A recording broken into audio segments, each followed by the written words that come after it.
हाँ तो बच्चों, आज के लेक्चर में हम बात करते हैं क्वेश्चनों की। तो आप सभी बुक निकाल लें पहले तो। Chapter number 1, page number 22, objective question number 1। Book में पेज नंबर 22 निकाल लें आप सभी ना। और ऑब्जेक्टिव क्वेश्चन नंबर 1, कुछ क्वेश्चनों में करेक्शन भी है तो मैं आपको साथ में बोलता रहूंगा। पुरानी बुक में हो रहा होगा है ना, बहुचयनात्मक प्रश्न।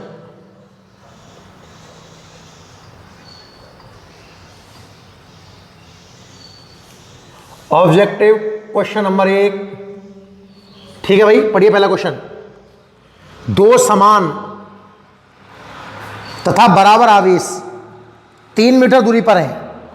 ये मैंने आपको करा दिया भाई, फिर भी मैं सारे क्वेश्चन कराऊंगा, ध्यान से देखना। दो एक समान और बराबर आवेश, मान लीजिए कि यह आवेश Q है तो दूसरा आवेश भी कितना है, Q। समान है, एक समान मतलब प्लस प्लस के हैं, और बराबर मतलब दोनों की वैल्यू Q Q है।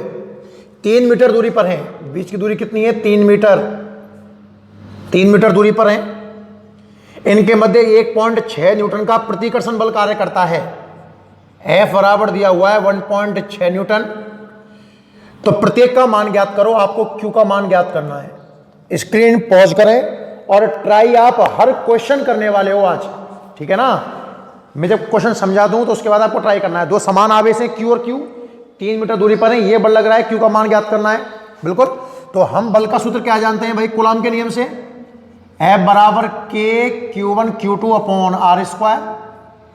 तो F बल कितना है, 1.6।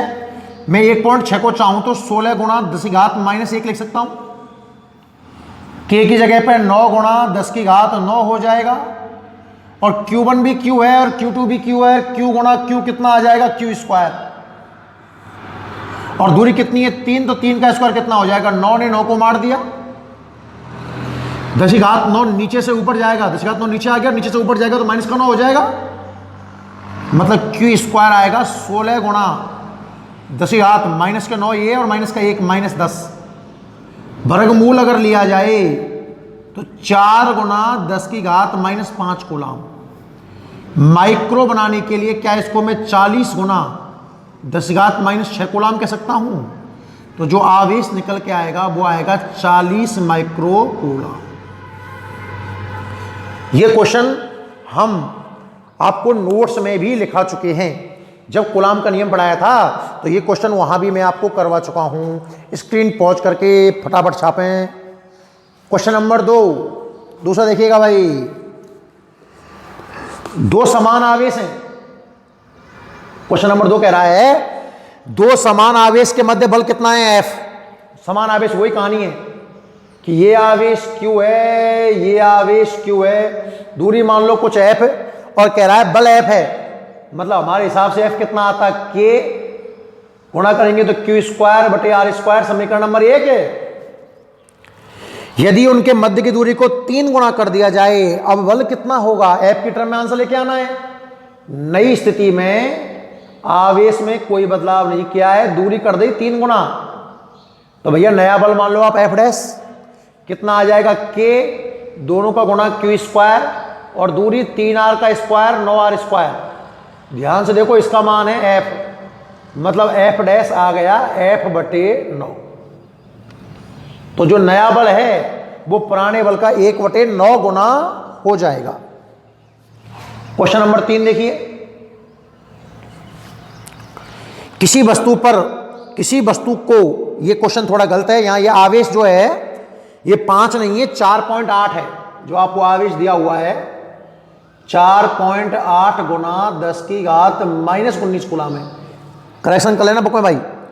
किसी वस्तु को 4.8 गुना 10 की घात -19 कूलॉम से धनावेशित करने के लिए उससे निकाले गए इलेक्ट्रॉन की संख्या कितनी होगी।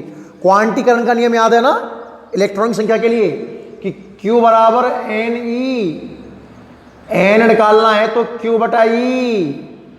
तो Q है 4.8 गुना 10 की घात -19 और E है 1.6 गुना 10 की घात -19। ये कैंसिल हो गए, पॉइंट ने पॉइंट को मार दिया और 16 × 48, मतलब उसे कितने इलेक्ट्रॉन निकालने होंगे, 3 इलेक्ट्रॉन। कितने निकालने होंगे, 3 इलेक्ट्रॉन हमें उससे निकालने होंगे। क्वेश्चन नंबर 4, आपको दो आवेश दिए हुए हैं, एक है +9e, आप स्क्रीन पॉज करके नोट कर लिया करें भाई, जो भी आपको नोट करना हो है ना, क्योंकि थोड़ी स्पीड तेज होगी तभी अपन क्वेश्चन कर पाएंगे पूरे। क्वेश्चन नंबर 4 कह रहा है कि दो आवेश हैं, एक है +9e और एक है +e। क्वेश्चन नंबर 4, दो आवेश, एक है +9e और एक है +e, 16 सेंटीमीटर दूरी पर हैं। अन्य आवेश Q कहां रखें कि वह साम्य में हो। इसको मान लो A, इसको मान लो B, इसको मान लो कहीं भी, और यहां रख दिया भैया स्मॉल q। ये जो डिस्टेंस है सपोज x है, तो बची हुई डिस्टेंस हो जाएगी 16 - x, क्यों टोटल दूरी 16 बोली है। चूंकि स्मॉल q साम्य में है, साम्य में है, इसका मतलब स्मॉल q यानी कि O पर A के कारण बल और O पर B के कारण बल बराबर होना चाहिए। तो निकाल लो क्या है।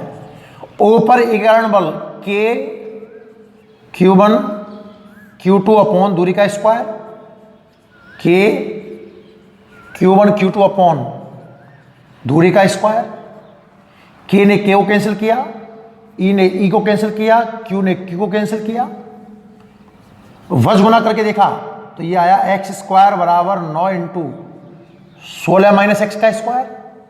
वर्गमूल लिया तो x बराबर 3 16 - x, x बराबर 48 - 3x, तो x बराबर आया 12 सेंटीमीटर। कहने का मतलब अगर आपको स्मॉल q सामने रखना है तो उसे +9e आवेश से 12 सेंटीमीटर दूर रखो, या E से 16 - 12 मतलब 4 सेंटीमीटर की दूरी पर रखा जाना चाहिए। दो आंसर हैं, पहला है +9e से 12 सेंटीमीटर दूर और दूसरा है +e से 4 सेंटीमीटर दूर, दोनों ही सही आंसर होंगे। ठीक है साहब। क्वेश्चन नंबर 5 देखें आप। क्वेश्चन नंबर 5 क्या कह रहा है, पढ़िए ध्यान से। दो समान गोले, समान गोले का मतलब है एक की त्रिज्या r है तो दूसरे की भी कितनी है, r, बराबर त्रिज्या है। समान गोले जिन पर विपरीत और असमान आवेश है, हो सकता है एक पर प्लस और एक पर माइनस हो, और परिमाण भी अलग अलग, एक पर +10 और -20, कुछ भी जो दिमाग में मानना चाहते हो मान लीजिए। आकार बराबर है, आवेश का पहले चिन्ह भी अलग है और परिमाण भी अलग है। बीच की दूरी 90 सेंटीमीटर है। बहुत बढ़िया, बहुत सुंदर। इनको परस्पर स्पर्श करवाकर हमने स्पर्श करवाया और उतनी ही दूरी पर रख दें जितनी पहले थी 90 सेंटीमीटर, तो बल है 0.025 न्यूटन से प्रतिकर्षित करने लगते हैं। दोनों का अंतिम आवेश कितना होगा, थोड़ा बुद्धि का उपयोग करें आप। जब दो गोले बराबर आकार के थे उनको पास लाया गया होगा, पास ला करके जब आप उनको अलग करोगे तो उन पर अंतिम आवेश बराबर होगा। मैंने एक पॉइंट बताया था आपको कि आवेश का जो बंटवारा है वो त्रिज्या के अनुपात में होता है। पहले इस पर कुछ भी आवेश था, इस पर कुछ भी आवेश था, कोई मतलब नहीं है, दोनों को मिलाया कोई ना कोई कुल आवेश आ गया होगा, और जब भैया अलग करोगे तो अब तो आधा आधा बटेगा ना। कहने का मतलब घुमा फिरा करके बात ये पेश करना चाह रहा है कि इस गोले पर भी अंतिम आवेश Q है, इस गोले पर भी अंतिम आवेश Q है, और बीच की दूरी 90 सेंटीमीटर है और लगने वाला बल 0.025 न्यूटन है। आपको Q का मान ज्ञात करना है। अब तो इस सवाल में कुछ भी नहीं रहा, क्योंकि F बराबर होता है K Q1 Q2 upon r²। क्या F को मैं 25 × 10⁻³ लिख सकता हूँ क्या, और K को 9 × 10⁻9 लिख सकता हूँ क्या, और इन दोनों का गुणा Q² लिख सकता हूँ क्या, और 90 सेंटीमीटर को 90 × 10⁻², मतलब 9 × 10⁻1 स्क्वायर की वजह से क्या 2 बार लिखना चाहिए। 9 ने 9 को मार दिया। जब मैं बज गुणा करने गया तो मुझे दिखा 10⁻9 × Q² बराबर 25 × 9 × 10⁻5। समझ गए होंगे आप। तो Q² बराबर 10�9, नीचे से ऊपर जाएगा तो -9 -9 -5 -14, मतलब 25 × 9 × 10⁻14। वर्गमूल अगर लूंगा तो 5 × 3 × 10⁻7, तो Q बराबर 15 × 10⁻7 कूलम। माइक्रो में चेंज करने के लिए 1.5 गुना 10 की घात -6 कूलाम, मतलब 1.5 माइक्रो कूलाम। उनके जो अंतिम आवेश रहे होंगे वो रहेगा 1.5 माइक्रो कूलाम। स्क्रीन पॉज करके आप फटाफट छाप सकते हो, है ना।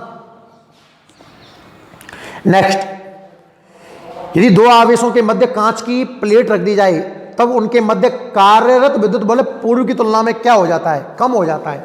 आपको एक क्वेश्चन पढ़ाया था मैंने, याद हो तो, Fm बराबर F upon epsilon r, Fm बराबर F अपॉन एप्सिलॉन आर। और मैंने कहा था कि चूंकि एप्सिलॉन आर 1 से बड़ा होता है इसलिए Fm F से कम होगा। मतलब अगर आवेशों के बीच में माध्यम रख दें तो लगने वाला बल कम हो जाता है, तो कांच की प्लेट रखने से भी बल घट जाएगा। ठीक है भाई। क्वेश्चन नंबर 7 कहता है HCl अणु का द्विध्रुव आघूर्ण। ये क्वेश्चन नंबर 6 था हमारा। क्वेश्चन नंबर 7 कहता है कि हमें एक HCl अणु है, पता है ना, मैंने कहा था HCl H+ और Cl-, तो ये एक विद्युत द्विध्रुव का उदाहरण है HCl। आपको इसका द्विध्रुव आघूर्ण मतलब P की वैल्यू दी हुई है 3.4 गुना 10 की घात -30 कूलाम इंटू मीटर। इसके आयनों के मध्य की दूरी क्या होगी? आप याद करो, मध्य की दूरी को मैं 2a मानता था, वो मुझे ज्ञात करनी है। P का सूत्र है P बराबर Q इंटू 2a, तो 2a का सूत्र हो जाएगा P अपॉन Q। तो भाई साहब P कितना है? 3.4 गुना 10 की घात -30 और Q है 1.6 गुना, मैंने कई बात आपको पहले याद दिलाई थी। पॉइंट ने पॉइंट को मार दिया 34/16, 2 से काटा 17/8, 10 की घात -19 ऊपर गए, प्लस के 19 हो गए और माइनस के 11 बच गए। तो 2a बराबर 8 दूनी 16.1 10, 8 एकम 8 4 40, 8 पंजे 40 इंटू 10 की घात -11 मीटर। बुद्धिमान लोगों कहीं 2 से काट के a मत निकाल देना, क्योंकि आयनों के बीच की दूरी a ना है 2a है। ये आपका आंसर है 2.15 गुना 10 की घात -11, 2.12 भाग गलत दिया है क्या? 8 दूनी 16.17 10, 8 एकम 8 2, सॉरी 20 हुआ था भैया, 2 ही तो आएगा, सही है। अगला क्वेश्चन नंबर 8, इलेक्ट्रॉन प्रोटॉन समरूप विद्युत क्षेत्र में रखे हुए हैं, त्वरण का अनुपात क्या होगा? एक इलेक्ट्रॉन है, एक प्रोटॉन है, समरूप क्षेत्र में रखे हुए हैं, त्वरण का अनुपात क्या होगा? देखिए भाई,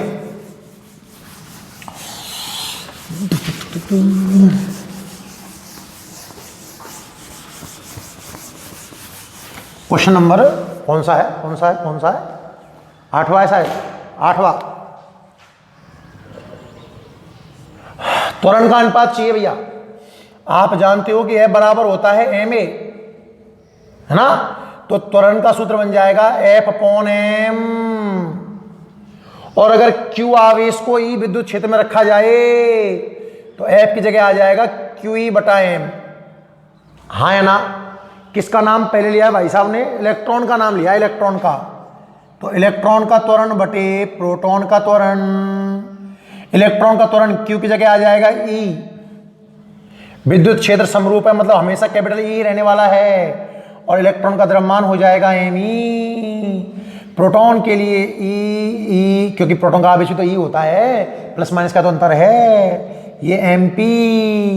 उल्टा लटका दो इसको, इलेक्ट्रॉन का त्वरण बटे प्रोटॉन का त्वरण बराबर E बटे me, और mp बटे E मर गया। इलेक्ट्रॉन का त्वरण बटे प्रोटॉन का त्वरण बराबर प्रोटॉन का द्रव्यमान बटे इलेक्ट्रॉन का द्रव्यमान। खेला खत्म। कहानी समझ में आई? और भी तरीके थे, और तरीका देखिए, इलेक्ट्रॉन प्रोटॉन में Q कांस्टेंट है, विद्युत क्षेत्र समरूप है, मतलब मैं इसको डायरेक्ट ये भी कह सकता था कि A व्युत्क्रमानुपाती है m के, और जब A व्युत्क्रमानुपाती है m के तो आप कहानी समझ चुके होंगे, आगे समझाने की जरूरत नहीं है मुझे। नवा पढ़िए भाई, किसी वर्ग के चारों कोनों पर समान परिमाण के सजातीय आवेश हैं। क्वेश्चन नंबर 9, एक वर्ग ले लो। वर्ग का मतलब होता है इसकी चारों भुजाएं बराबर हों। इसकी चारों भुजाएं हमने ए मान ली, इसके चार कोने हैं ए बी सी डी, सब पर सजातीय आवेश क्यू क्यू क्यू क्यू। एक वर्ग के चारों कोनों पर समान परिमाण के सजातीय आवेश रखे हुए हैं। यदि किसी एक आवेश के कारण वर्ग के केंद्र पर विद्युत क्षेत्र ई है तो वर्ग के केंद्र पर परिणामी क्षेत्र कितना होगा। वर्ग का केंद्र मतलब विकर्णों का कटान बिंदु आपको चेक करना है ओ पर, तो बुद्धि का उपयोग करिए। पहला, दूसरा, तीसरा, चौथा सब आवेश बराबर है। सभी आवेशों की सेंटर से दूरी बराबर है। आवेश बराबर दूरी बराबर मतलब सभी समान समान क्षेत्र बनाएंगे। विद्युत क्षेत्र का सूत्र है के क्यू बटे आर स्क्वायर। के कांस्टेंट है, क्यू सब बराबर, सबका बराबर, और दूरी सेंटर से सभी शीर्षों की बराबर मतलब सभी शीर्षों पर जो आवेश है ना वो सेंटर पर बराबर बराबर क्षेत्र बना रहे हैं भैया। ए धक्का सब प्लस के धक्का दो, ए पे बैठे धक्का दियो को तो इधर तो हो जाएगा ए के कारण, बी धक्का देगा तो ये हो जाएगा बी के कारण, सी धक्का देगा तो ये हो जाएगा सी के कारण, डी धक्का देगा तो ये हो जाएगा डी के कारण। हाँ या ना? इसने इसको मार दिया, इसने इसको मार दिया, क्योंकि परिमाण बराबर है, दिशाएं विपरीत हैं, तो जो केंद्र पर परिणामी विद्युत क्षेत्र निकल के आया वो निकल के आया 0। खेला खत्म। 10वां देखिए, एक विद्युत द्विध्रुव को समरूप विद्युत क्षेत्र में रखने पर उस पर लगेगा विद्युत क्षेत्र को आपने समरूप क्षेत्र में रखा है भैया, तो समरूप क्षेत्र में जब रखते हैं तो आप याद करो परिणामी बल तो हो जाएगा 0, केवल क्या लगेगा बलाघूर्ण। थोड़ा एक्सप्लेन कर दें आप चाहो तो। ये हमारा एक विद्युत क्षेत्र रहा, ये लो समरूप है भैया, ये विद्युत द्विध्रुव रहा, यहां मान लो प्लस क्यू आवेश है तो दिशा में क्यू ई बल लगता है, और ये माइनस क्यू आवेश है तो विपरीत दिशा में क्यू ई बल लगता है, तो परिणामी बल तो कितना आ जाएगा 0, क्योंकि परिमाण समान और विपरीत दिशा में है, पर अलग अलग क्रिया रेखा में, इसलिए टॉर्क लगेगा। आपको याद हो तो पी साइन थीटा। तो जब द्विध्रुव को समरूप विद्युत क्षेत्र में रखा जाता है तो उस पर केवल बलाघूर्ण लगता है, बल परिणामी शून्य हो जाता है। नेक्स्ट, विद्युत क्षेत्र में विद्युत द्विध्रुव पर बलाघूर्ण का मान अधिकतम होने के लिए पी और ई के मध्य का कोण कितना होगा। सिंपल है। क्वेश्चन नंबर 11, बलाघूर्ण है पी ई साइन थीटा, तो मैक्सिमम होगा यदि पी तो कांस्टेंट है ना, साइन थीटा कितना हो 1, थीटा कितना हो 90, मतलब पी वेक्टर और ई वेक्टर जब परस्पर लंबवत हो जाएंगे तो लगने वाला बलाघूर्ण मैक्सिमम होगा। क्वेश्चन नंबर 12, एक इलेक्ट्रॉन प्रोटॉन एक एंगस्ट्रॉम पर है, निकाय का द्विध्रुव आघूर्ण ज्ञात कीजिए। 12वां, P बराबर होता है Q गुना 2a। इलेक्ट्रॉन प्रोटॉन मिलकर एक द्विध्रुव बना रहे हैं। चित्र बनाओ, चलो पहले चित्र से स्टार्ट करता हूं।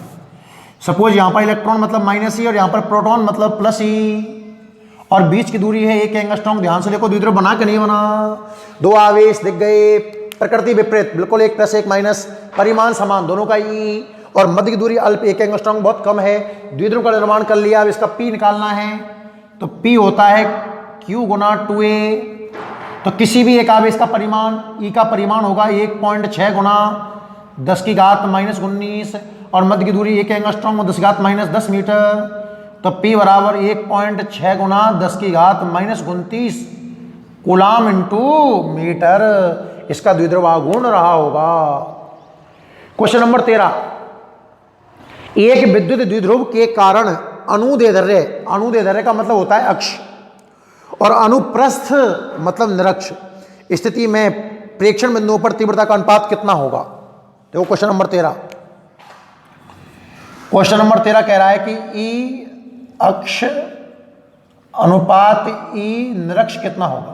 तो पता है कितना होगा, 2:1, क्योंकि आपको याद हो तो अक्ष का क्षेत्र आता है 2kp/r3 और निरक्ष में आता है kp/r3, तो अनुपात 2:1। खेल खत्म। अगर पहले निरक्ष बोलता फिर अक्ष बोलता तो अनुपात 1:2 होता। बहुत बढ़िया। Question number 14। क्वेश्चन नंबर 14 कह रहा है कि कुछ दूरी पर स्थित 5 ये जगह छूट रही है ना भैया, इसमें माइक्रो लगा लेना, माइक्रो। इस बुक में बड़ी मिस्टेक है, शायद हो सकता है किताब छापने वाले की किताब में उसमें मशीन में माइक्रो ना आ रहा होगा, तो उसने माइक्रो के लिए आपको जगह छूट दी है। जिस जिस जगह में खाली जगह दिख रही है उस जगह पर आपको माइक्रो लगाना है। मैं बोलता रहूँगा, है ना, ऐसा ना हो कि पूरी किताब में जहाँ भी खाली जगह दिखे माइक्रो लगा दें। कुछ दूरी पर स्थित +5 माइक्रोकूलाम और -5 माइक्रोकूलाम के मध्य 9 न्यूटन का बल लगा हुआ है।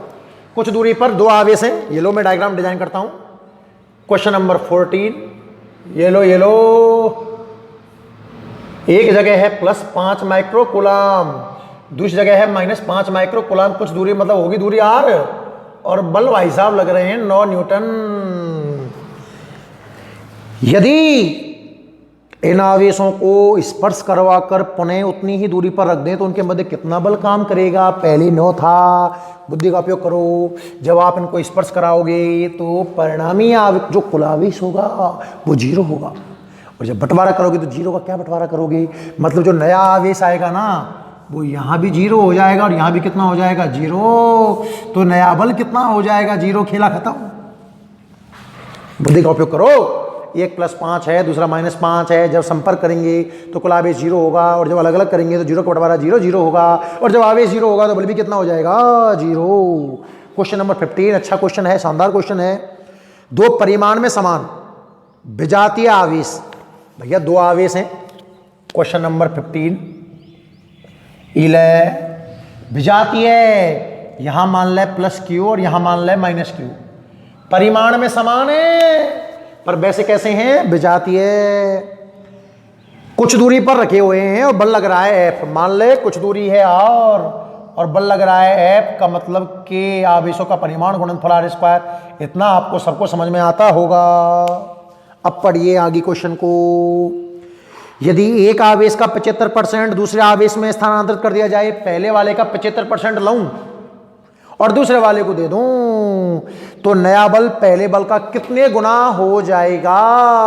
अच्छा, नई स्थिति में आवेश कैसे होंगे वो देख लो। थोड़ी देर में दूरी हुई है r पहले वाली, यहां से 75% गया तो 25% बचा। 25% मतलब 54 बची, और 54 का मतलब q/4 बचा। ये समझ में आया कि नहीं आया? भैया q में से, वैसे पूर्ण तरीका तो है q में से q का 75% घटाना है, तो नया आवेश आएगा q - q का 75%। तो q - q का को मतलब गुणा, 75% को मतलब 100 को भाग दे दो। तो q - q 25×75, 4q - 3q/4, मतलब q/4। कहने का मतलब ये रहा कि पहला वाला जो q था उसमें से कितना चला गया? 3q/4, और कितना बच गया? q/4। वो 3q/4 यहां गया, तो यहां नया कितना आएगा? -q में जब 3q/4 जाएगा तो -q/4 बन जाएगा। ध्यान से देखिए भैया, इसका 75, आप इसका इसमें ले सकते हो, कोई टेंशन बढ़ने वाली नहीं है, जैसे चाहो वैसे कर लो। इसका 75% लिया तो बचा कितना? 25%, मतलब 54 बची। और इसका 75%, 75 बचे 100, 3/4 q यहाँ गया, -q में 3/4 जोड़ देखा, -q/4 आया। नया बल कितना होगा पहले बल का? बच्चों का भैया, अरे इसको F' मान लो कि पहला q1 दूसरा q2 बटे r²। तो ध्यान से देखो, F' बराबर क्या दिखा मुझे? 1/4, 1/4, 1/16, और k q²/r²। ये तो F है, तो F' आ गया F/16। नया बल पुराने बल का 1/16 गुना हो जाएगा। कहानी समझ में आई कि नहीं आई? क्लियर एकदम बिल्कुल? तो यहां तक आप जल्दी से नोट कर लें। हाँ तो बच्चों, अब बात करते हैं पेज नंबर 23 पर जो अति लघुत्तरात्मक प्रश्न है उनकी बात करते हैं। पहला अति लघुत्तरात्मक प्रश्न है कि एक क्वांटम आवेश का मान लिखिए।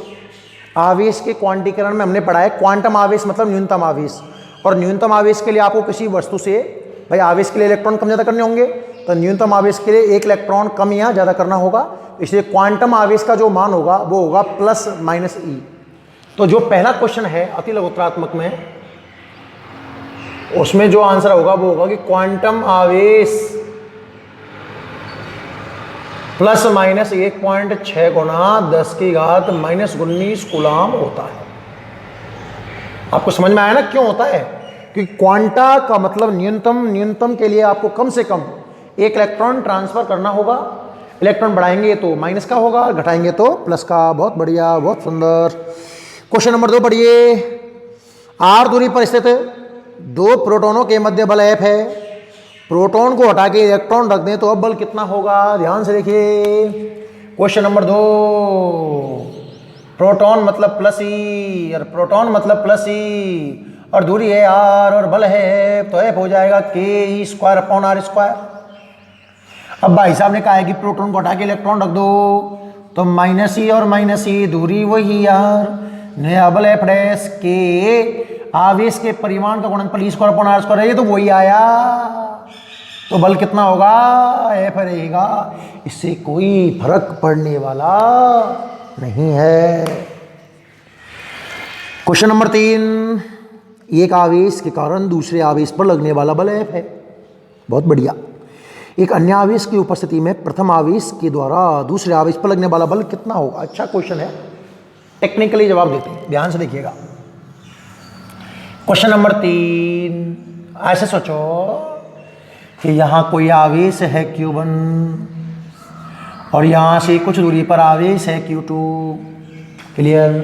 दूरी मान ली बीच की r, Q1 Q2 r दूरी पर है। इनके बीच में बल लगा हुआ है F मान का। Q1 और Q2 के बीच में बल कितना लग रहा है? F। इस सिस्टम में इन दोनों के बीच में कितना प्यार है? बल का मतलब प्यार, कितना प्यार है? F प्यार है। अब Q1 की जिंदगी में कोई और आ जाता है, Q1 की जिंदगी में कोई और आ जाता है। कौन आ जाता है? Q3। कौन आ जाता है? Q3। तो Q1 और Q2 के मध्य कितना प्यार रहा? ये आपकी तरह नहीं है भाई, इसमें प्यार उतना ही रहेगा। हालांकि Q1 पर कुल बल बदल गया, क्योंकि अब Q1 पर Q2 भी बल लगा रहा है और Q3 भी बल लगा रहा है। यहां तो केवल Q2 बल लगा रहा है और यहां Q2 भी लगा रहा है, Q3 भी लगा रहा है। तो Q1 का कुल बल तो चेंज हो चुका है। शब्दों को ध्यान सुने। तीसरा आवेश आने से या कोई अन्य आवेश आने से Q1 का परिणामी बल बदल चुका है, ये सत्य है। पर अभी भी Q2 Q1 पर उतना ही बल लगा रहा होगा जितना पहले लगा रहा होगा, क्योंकि बल का सूत्र है K Q1 Q2 बटे r²। रीजन सुने आप, K Q1 Q2 बटे r²। तो भैया K तो कोई मतलब है नहीं, माध्यम थोड़ी बदला है, नवात्रक पद्धति बदली है। Q1 Q2 पहले भी गुणा Q1 Q2 था और अभी भी इनका गुणा तो Q1 Q2 ही है, और दूरी पहले भी r थी और दूरी अभी भी r है। इसका मतलब बल जितना पहले था उतना ही अब होगा। कहने का मतलब दो आवेशों के मध्य लगने वाला बल तीसरे आवेश की उपस्थिति से अपरिवर्तित रहता है, उस पर कोई प्रभाव नहीं पड़ता है। क्वेश्चन नंबर 4, यदि किसी माध्यम का परावैद्युतांक मतलब एप्सिलॉन r, क्वेश्चन नंबर 4 बोल रहा है कि अगर एप्सिलॉन r 1 है, किसी माध्यम का परावैद्युतांक कितना है? 1, तो उसकी निरपेक्ष विद्युतशीलता कितनी होगी? निरपेक्ष विद्युतशीलता का मतलब है आपको एप्सिलॉन ज्ञात करना है। तो मैंने कहा था एप्सिलॉन बराबर होता है epsilon not into epsilon r। तो एप्सिलॉन बराबर एप्सिलॉन नॉट तो फिक्स है 8.85 10 की घात -12। एप्सिलॉन r कितना होगा? ये 1 है। गुणा भाग करने के बाद पाया गया कि 8.85 गुणा 10 की घात -12 कूलाम स्क्वायर बटे न्यूटन इंटू मीटर स्क्वायर। खेला खत्म। समझ में आया? क्वेश्चन नंबर 5 नोट्स में अवेलेबल है भैया। दो बिंदु आवेश Q1 Q2 के लिए कंडीशन है Q1 गुना Q2 लेस देन 0 है, तो बल की प्रकृति क्या होगी? मैं लिख देता हूं हल्का हल्का हल्का हल्का। क्वेश्चन नंबर 5 बोल रहा है कि Q1 गुना Q2 लेस देन 0। दिमाग लगाइयो कि Q1 और Q2 का गुणा 0 से छोटा है, 0 से छोटा है मतलब माइनस है, और दो संख्याओं का गुणा माइनस कब हो सकता है? जब वो अलग अलग चिन्हों की हों, मतलब Q1 और Q2 अलग अलग चिन्हों के हैं, मतलब Q1 और Q2 के मध्य लगने वाला बल आकर्षण प्रकृति का रहा होगा। क्वेश्चन नंबर 6, Q1 गुना Q2 0 से बड़ा है, और दो संख्याओं का गुणा 0 से बड़ा कब होता है? जब वो दोनों एक जैसे चिन्हों की हों, या दोनों प्लस की या दोनों माइनस की। इसका मतलब Q1 Q2 के चिन्ह बराबर है, एक जैसे हैं, तो बल प्रतिकर्षण प्रकृति का होगा। क्लियर है? दोनों क्वेश्चन नोट्स में, इसलिए मैंने थोड़ा फास्ट कर दिया है। हाँ तो बच्चों, क्वेश्चन नंबर 7 बोल रहा है कि ई विद्युत क्षेत्र में Q आवेश पर कार्यरत बल कितना होगा। विद्युत बल पढ़ाया है आपको मैंने कि ये विद्युत क्षेत्र है ई, इसमें आवेश है Q, तो इस पर बल कितना होगा? F बराबर QE। धनावेश है तो बल क्षेत्र की दिशा में होगा, ऋणावेश है तो बल क्षेत्र की विपरीत दिशा में होगा। तो आप आंसर कैसे लिखोगे कि विद्युत क्षेत्र ई में रखे स्मॉल q आवेश पर लगने वाला बल F बराबर QE होगा। क्वेश्चन नंबर 8, किसी आवेशित कण के द्रव्यमान और आवेश पर चाल का क्या प्रभाव पड़ता है? आवेश निश्चरता का नियम याद है? आवेश निश्चरता का नियम क्या कहता था कि किसी भी वस्तु का आवेश उसकी चाल पर डिपेंड नहीं करता। तो अगर आप चाल चेंज करते हो, बी चेंज करते हो, तो Q पर कोई प्रभाव पड़ने वाला नहीं है। पर याद हो तो द्रव्यमान बढ़ जाता है और विशिष्ट आवेश घट जाया करता था। कुछ कहानी याद आई? तो ये कह रहा है कि चाल से द्रव्यमान और आवेश पर क्या प्रभाव पड़ेगा। तो आंसर होगा कि द्रव्यमान चाल बढ़ाने पर या चाल बदलने पर द्रव्यमान तो बदलेगा, बढ़ा। देखो किन तरीके से है ये बोले कि चाल बदलने से द्रव्यमान पर क्या प्रभाव बदलेगा पड़ेगा, तो आप कहोगे द्रव्यमान बदलेगा। चाल बढ़ाने पर बढ़ेगा, घटाने पर घटेगा, पर Q पर कोई प्रभाव पड़ने वाला नहीं है। अगला क्वेश्चन, क्वेश्चन नंबर 9, उस विद्युत क्षेत्र की तीव्रता का परिमाण कितना होगा जो इलेक्ट्रॉन के भार को संतुलित कर दे। अच्छा कॉन्सेप्ट है, कॉन्सेप्ट समझने का प्रयास करें।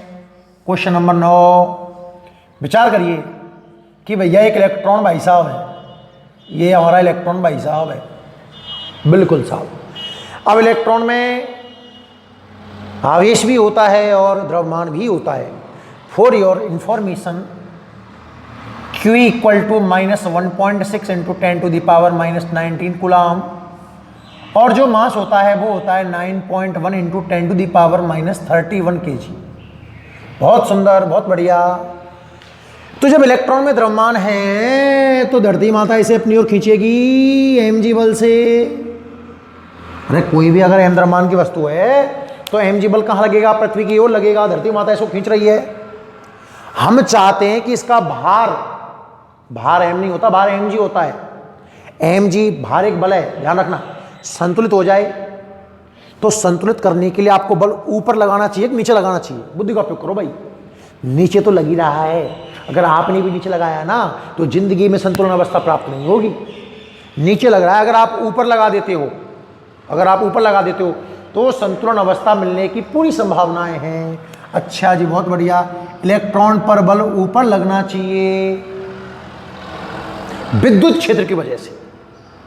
इलेक्ट्रॉन नेगेटिव है, बल कहाँ चाहिए? ऊपर। इसका मतलब आपको विद्युत क्षेत्र कहाँ लगाना होगा? पहली बात तो नीचे। सारे कॉन्सेप्ट ध्यान से समझें। इलेक्ट्रॉन है, इलेक्ट्रॉन पे नीचे कितना बल लग रहा है? mg। संतुलित करने के लिए आपको विद्युत बल कहाँ चाहिए? ऊपर। और जब विद्युत बल ऊपर कब होगा? इलेक्ट्रॉन की विपरीत दिशा में होता है विद्युत क्षेत्र में, तो विद्युत क्षेत्र कहाँ होगा? नीचे। अगर ये प्रोटॉन होता तो विद्युत क्षेत्र कहाँ लगाना पड़ता मुझे? ऊपर। तो ये बल कितना होगा भैया? Q। और अगर आप साम्यावस्था की बात करते हो तो साम्यावस्था की स्थिति में क्या QE बराबर mg होगा? ओ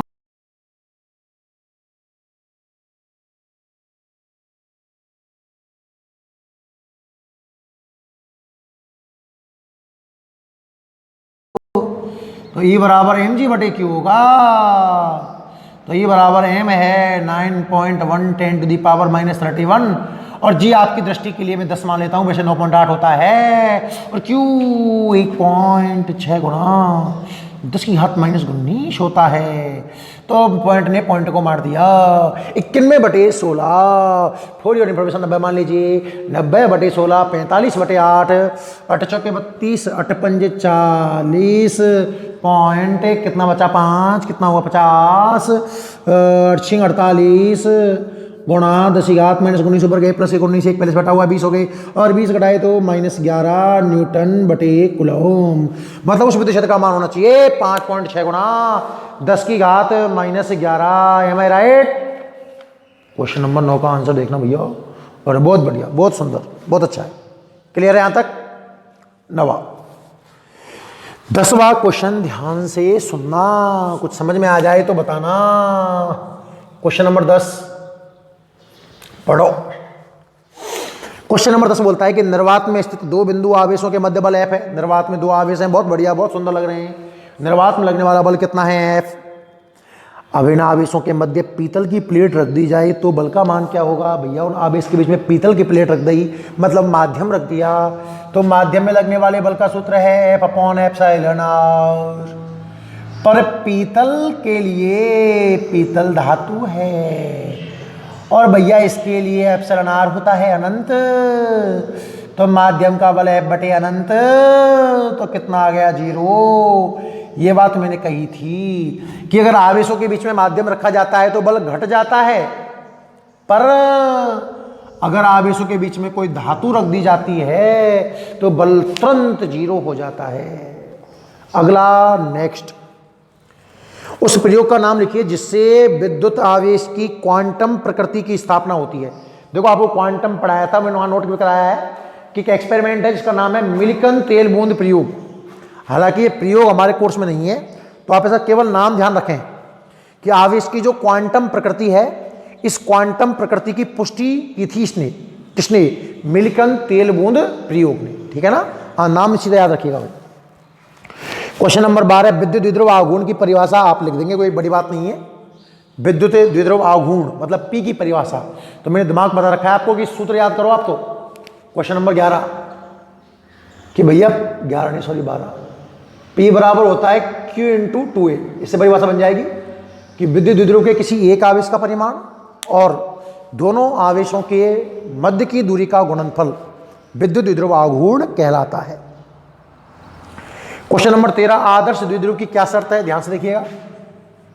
क्वेश्चन नंबर 13, आदर्श द्विध्रुव के लिए जो आवेश का जो परिमाण है ये तो होने चाहिए उच्च, बहुत बड़े बड़े अनंत की ओर अग्रसर, और जो बीच की दूरी है ये होनी चाहिए बहुत कम, बिल्कुल 0 की ओर अग्रसर। कि यदि विद्युत द्विध्रुव में आवेश के परिमाण तो हो उच्च और बीच की दूरी कैसी हो? अल्प, तो उसे कहा जाता है आदर्श विद्युत द्विध्रुव। क्लियर? कहां गया रे? मिल गया। 14वां, ऐसे कण का उदाहरण दीजिए जिसका विराम द्रव्यमान 0 होता है तथा अनावेशित होता है। विराम द्रव्यमान फोटोन, सीधा याद करें, जो फोटोन है इसका विराम द्रव्यमान तो होता है 0 और आवेश भी कितना है? 0। इसको पढ़ना, आवेश है और ना रेस्ट पोजीशन में इसका कोई द्रव्यमान है। फोटोन याद कर लें भाई। 15वां, नियतांक के बराबर 1/4πε0 का मान किन कारकों पर डिपेंड करता है? देखिए,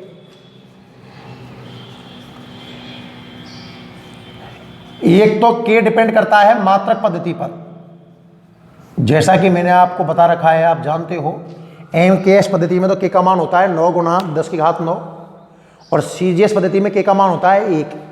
तो एक तो के कहाँ डिपेंड करता है? मात्रक पद्धति पर, और दूसरा इसमें ε0 आ गया, तो ये तो निर्वात के लिए है। और अगर माध्यम के लिए के चाहिए तो 1/4πε होगा, अलग होगा मतलब। तो एक डिपेंड करता है ये किस पर? माध्यम पर। तो के दो बातों पर डिपेंड करता है, एक तो मात्रक पद्धति पर और दूसरा माध्यम पर। 16वां, 7 नाइट्रोजन 14 नाभिक पर आवेश का मान कूलाम में लिखिए। और सिंपल क्वेश्चन है, आपको एक नाभिक दिया हुआ है, देखिए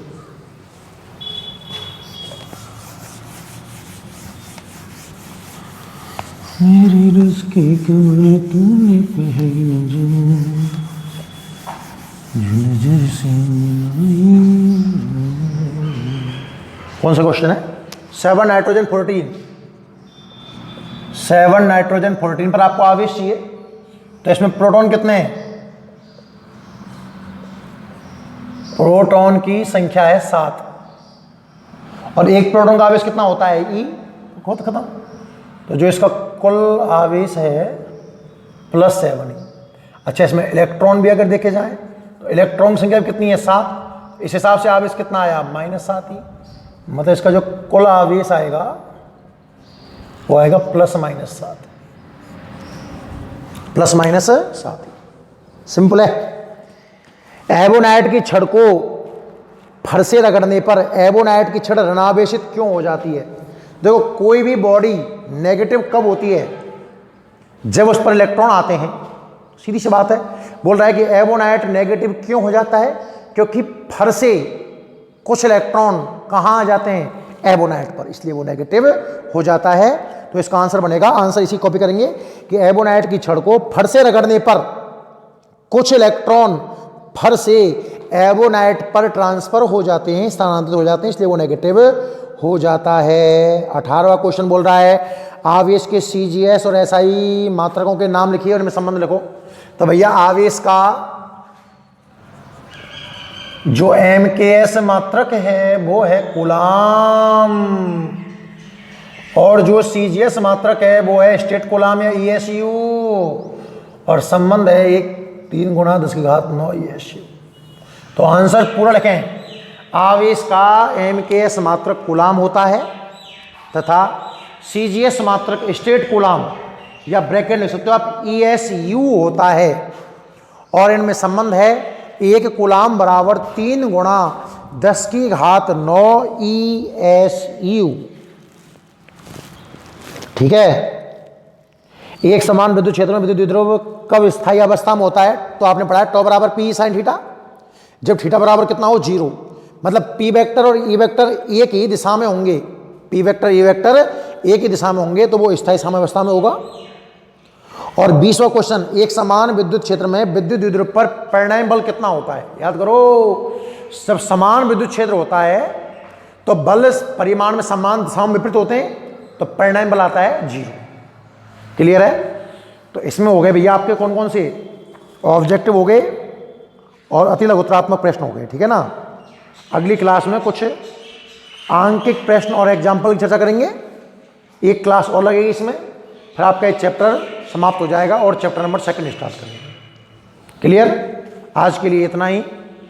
बहुत सारे क्वेश्चंस हैं तो स्क्रीन पॉज करके और ढंग से क्वेश्चन पढ़ें। कोई भी डाउट हो तो आप कांटेक्ट कर सकते हो।